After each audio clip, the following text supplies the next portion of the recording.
The Biafra War officially ended in 1970, but Nigeria never healed from it. What ended was the fighting. What continued was the system. After the war, the government said, no victor, no vanquished. But that wasn't reconciliation. Igbo bank accounts were wiped. People were given a flat £20, no matter what they had before. Properties were seized. Economic independence was erased by policy.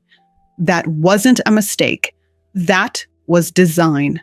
And this is where people get uncomfortable, because they want the story to stop at tragedy, at famine, at how sad. But tragedy doesn't explain why the structure never changed. What came after the war mattered just as much as what happened during it. Power stayed centralized. Resource control stayed disconnected from production. And corruption became normal, not as a failure, but as a tool. Corruption stabilized the system. It made Nigeria predictable, not for citizens, but for outsiders. In post-conflict systems, corruption can function as an informal governance layer. While harmful internally, it reduces uncertainty for external actors. This makes it persistent. And let's be clear about who still benefits. European corporations through extraction and legacy contracts.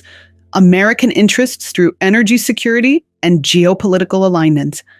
Asian partners through infrastructure, manufacturing, and resource access.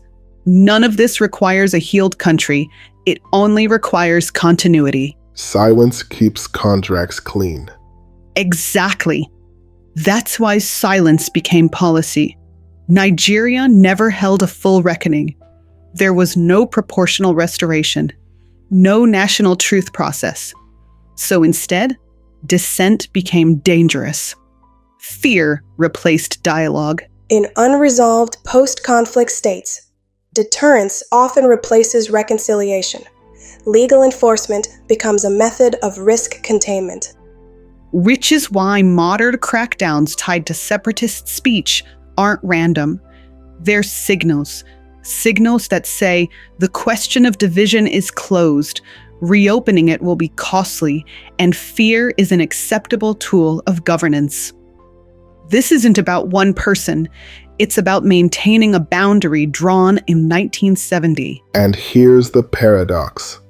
Fear can suppress action, but it deepens conviction. I'm Igbo, which means this